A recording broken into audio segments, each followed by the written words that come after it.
So my father's done a great job working on the trailing edge and getting the support braces in place. We've got a lot more to do on that, but while I've been absent for a minute off getting my instrument rating taken care of, I have wanted to get back onto things, and I'm going to do that by working on something that he doesn't want to touch, and that's the wingtip over here. So I'm going to get into that. I've got a big old block of pink foam over my shoulder right here. We're going to dig into that. There's a few things I may work on the trailing edge. He's about to get started on cap strips, but I'm going to concentrate on the tip for now and just see where I get on that. I kind of have to come up with a plan of action. I've got a few ideas. I know that I want to work in fiberglass, but it's going to be a minute for me to actually really hone in on exactly how I want to handle this. So let's get started.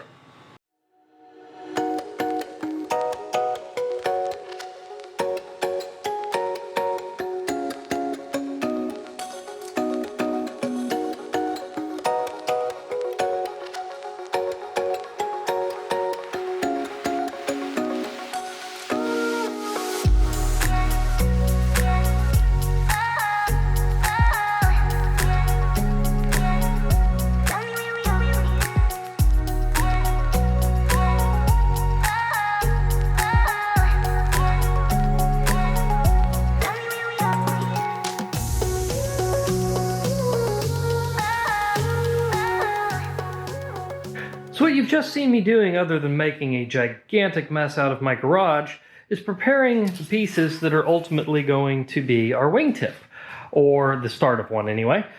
What we've done is taken some 2-inch pink insulation foam, and I've cut a bunch of the same piece out. It's a little large, it's rough.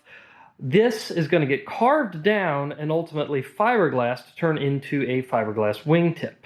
Obviously, they're not secured together yet, other than these first two, which have been. There's really no point in me trying to attach these together just yet, because for them to be attached firmly enough to the rest of the wing for me to carve this to shape, I'm going to have to put a piece of threaded rod in through where this X is in this hole, and put just a big old block of wood right here for that to go through. Have that come through here, out to the far side, another block of wood, and those will clamp all of these pieces of foam together, probably another one up front too, now that I think about it for a second. But once I clamp all of those together and it's clamped to the wing, I can start starting out with some power tools, probably a belt sander with some rough grit paper. I can start to just shape in this flowing tip that I want on the edge of my wing. Once I have that done, at the moment I'm leaning towards vacuum bagging over this, cutting it in half, and then peeling the foam back out again. But that's kind of a preliminary thought. This whole thing is an idea that's growing as I'm doing it. I wish I could say I was a little better at foreplanning and had a bag of tricks for this, but this is a case where I know I want a fiberglass tip, I know roughly how I want to shape it, and I'm sort of working with the material and letting it dictate my decisions a little bit. In any case, I'm pretty happy with how all this came out. We've got all of these cut. I have that stacked there because obviously these are hanging on the stub of the old spar piece right there, and it's not quite long enough to go to those. Just a reminder, if you're concerned about the stress of this, there's going to be some structure that's going to go inside of the fiberglass, but obviously I have to make that glass first over the foam before I can remove the foam and actually build some structure in there that's going to tie this into the rest of the wing in such a way that's nice and strong. So that's all to come. For now, I'm probably going to call it a day. It's probably not the end of this video, but it's been a long, hot, and very foamy day. So time to clean up the shop a little bit and get on to the next phase of things, which will be, like I said before, securing these to the wing so that I can carve them. So the next thing we're going to do is attach all of these foam rib outlines together. You can see I've actually taken these first two already very early, and as it happens, this was just a trial for me. I thought we might have to use glue, but these really long sheetrock screws do a great job of attaching one to another, and as long as I don't plant one on top, I can kind of stack these and keep staggering the screws and screw up stack. The other thing I have to do is I have to attach the entire stack, once it's done, the whole way across here, to this rib so that I can carve it. That's going to be a couple pieces of all thread, which I'm going to need to drill some holes for first. So first thing I'm going to do, figure out where I want those holes to be, mark those, drill them on my first ribs, and then transfer those holes on down so that I can put probably 2 pieces of all thread and probably wing nuts through them, hold that on. Then I can start looking at actually carving everything up.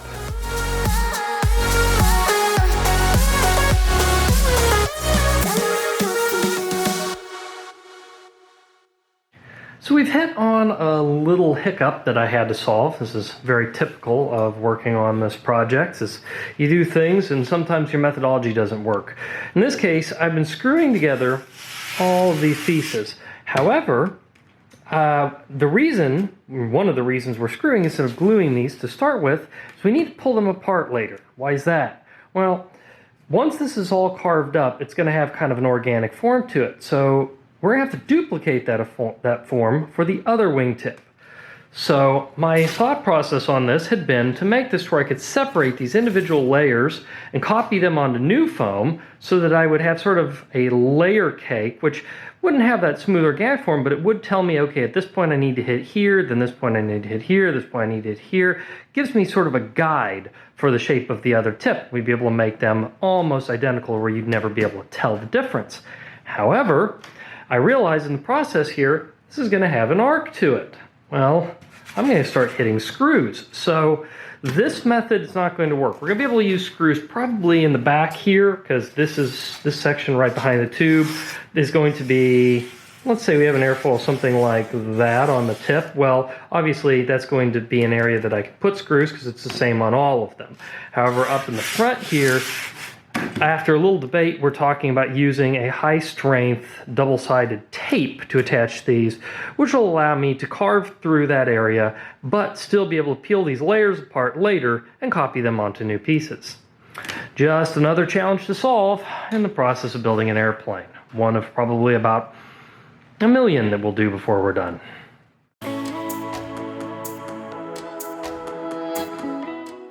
So just a real quick talk about what I'm doing here as I'm stacking these guys up. What I've taken is a chunk of the trailing edge material that we used over here. As a matter of fact, it's the piece I cut off of the end over here.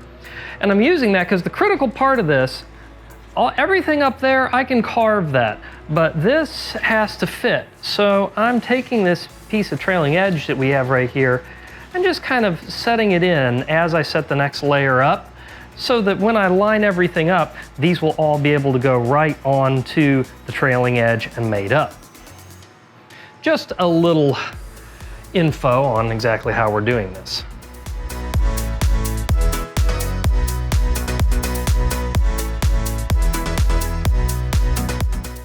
Okay, so we've got our 10-layer stack up here, 2 inches apiece for a total of a 20-inch wingtip. Now I'm going to get this bolted onto the tip of the wing and we can actually start carving it. But I'm impressed. That actually came out pretty good and it's remarkably sturdy. I was interested to see how the tape would do, but I think that's going to do just fine for the level of accuracy we need for this.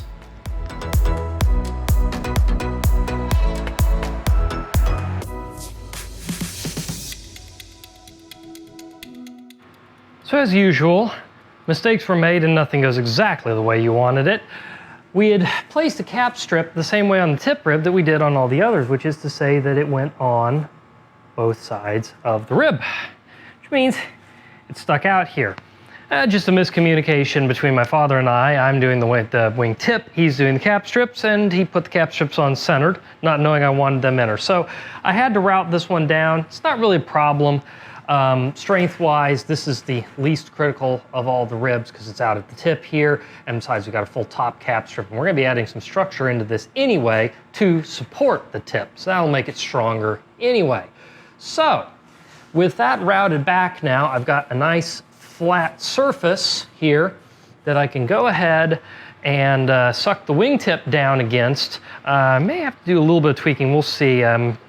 thinking I've accounted for all of the protrusions at this point, but just in case, I do need to cut this guy off right there just so he's not in our way. Then the wing's tip is going to slide on and we can actually start carving on this guy.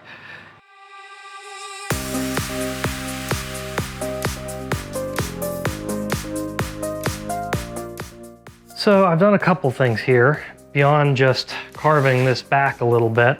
For one, I've gone out and actually figured out my leading edge point, brought that around here, and just sort of outlined a rough idea. Let me see if I can get this better on camera, of what I want my airfoil to look like. This is just sort of to give me an idea. Second thing is I got another piece of 1/4 all thread and dropped that in here just to give this a little additional security from the front. So at this point, that's really on there. It's actually flexing the entire tip of the wing. Pretty good and solid. So at this point, I can go ahead and continue carving this down, especially now that I have a target shape for the tip. So we're putting a single one of the top cap strips into place on the tip of the wing. We're not quite ready to do the rest of the wing in cap strips, just there's a couple other things we need to take care of first, but I actually need that cap strip so I can carve this tip down to the right shape. So I've got my father going ahead and putting this on. I'll get that for you in a second. So I gotta cut this so I can help him.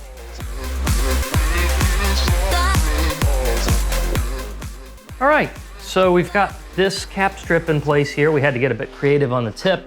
You can see we'd intended to use zip ties. We'd put these holes in here so that we could attach this. We knew this was gonna be an issue getting this guy sucked down in the front because we can't clamp it. There's a spars here. As it happened, the zip tie did not work out. That's trash now. But this little clamp my father had on hand did work, so we were able to fit that in. Now we've got the rest of this all clamped down, squared up. Much like the bottom, I was planning on offsetting this to the inside, but trying to get it flat while doing that was gonna be difficult, and all the others are gonna be centered up. So I'm just gonna go ahead and do the same thing I did, and there's my phone.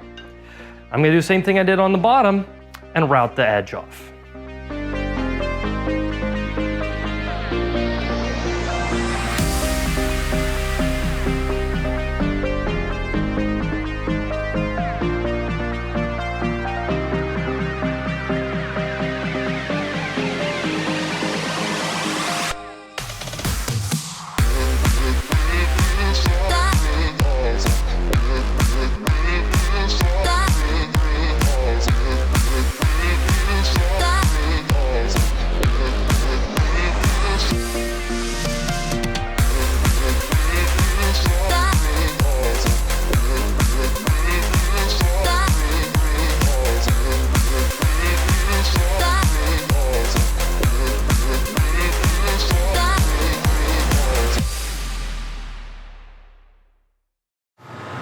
So now we've got the wingtip nice and sanded down and we're ready to move on to the next step, which is going to be to take and actually pull all of these layers back apart and copy them onto another piece of foam so that I can make the other tip.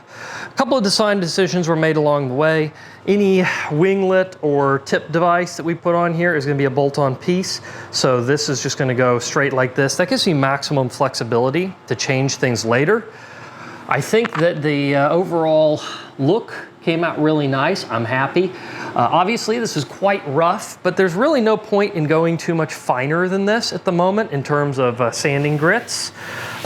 This is going to get covered in fiberglass and I'm going to do a lot of my work there.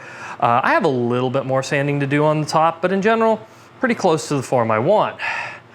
The critical part of this was actually discovering what tools to use, and I tried a lot of things, and let me show you, just in case anybody wants to do this sort of thing, what I ended up using.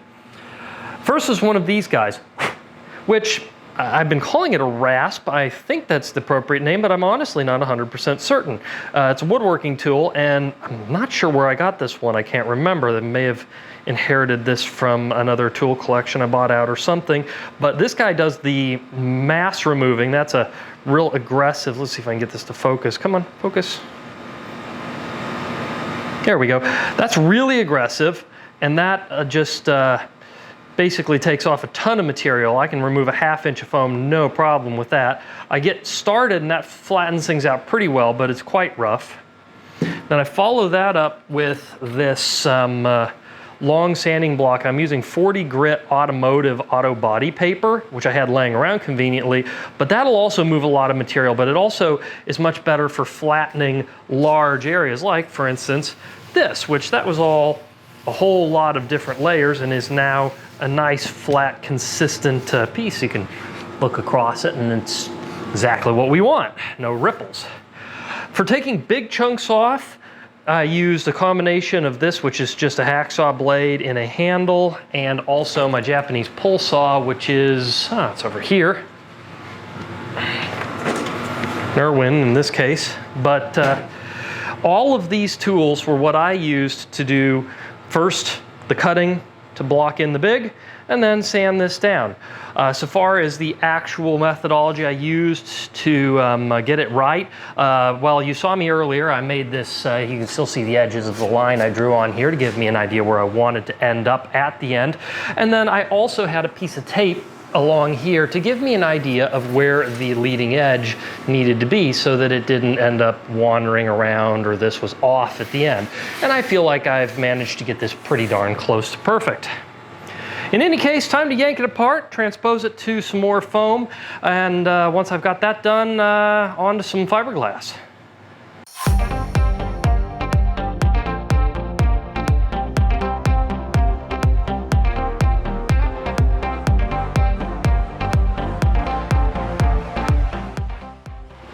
All right, we've got all the pieces split apart here. I've numbered them just for the ability to quickly throw them together at a glance.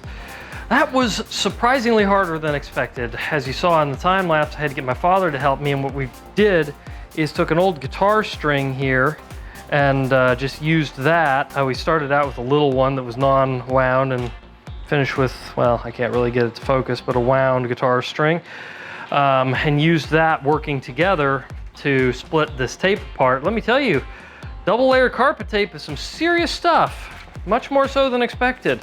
I'd pulled individual pieces apart, but that didn't account for the fact that trying to pull this soft material that could easily break apart, that was hard.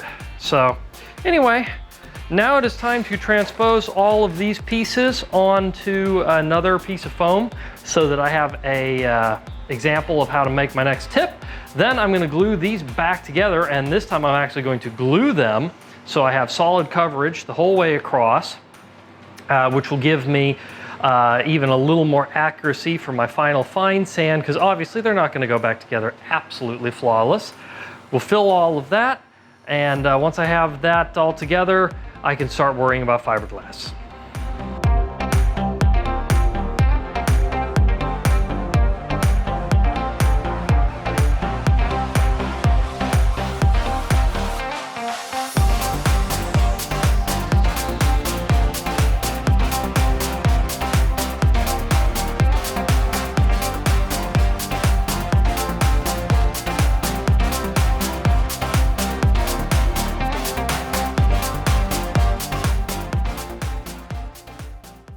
So here's the end result all glued back together. Polyurethane glue swells as it dries, so there is quite a bit of glue that has just kind of come out here. That's fine. I'm going to sand that back off again. This is going to get a final sand anyway. The layers have to be kind of perfectly aligned again because they've, since dividing it, they're now just ever so slightly off. So in a minute, I'm going to finish sand it, but I think that I'm going to go ahead and cut the video here.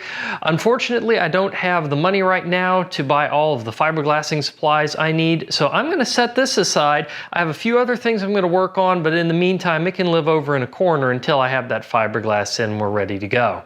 I'm really happy with how the wingtip came out. This is looking really good. It's got a fairly smooth finish, and I think I'm going to get a really good fiberglass piece out of this that's going to look great on the end of the wing. So for right now, I'm going to set it off to the side. I have a few new things that are already on the table waiting to go. I'm going to get onto those. So stay tuned. More coming on the wing and on the fuselage in another episode soon. Until then, like, subscribe, we'll see you on the next one.